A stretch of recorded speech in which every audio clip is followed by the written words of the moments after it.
একজন মানুষ আল্লাহকে যদি জানতে চায়, আল্লাহকে যদি চিনতে চায়, খালিক হিসাবে, মালিক হিসাবে আল্লাহ সুবহানাহু ওয়া তাআলা আমাদের প্রতি কত দয়া করলেন, এই বিষয়টা যদি বুঝতে চায়, গোটা দুনিয়া তার দেখার প্রয়োজন নাই। একজন মানুষ তার সম্পূর্ণ বডি নিয়ে, শরীর নিয়ে যদি চিন্তা করে, অঙ্গ প্রত্যঙ্গের সৌন্দর্য নিয়ে যদি চিন্তা করে, কত সুন্দর জীবন যাপন করে।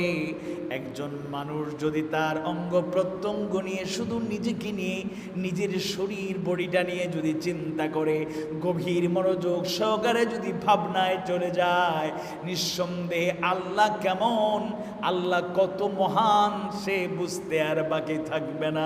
সুবহানাল্লাহ।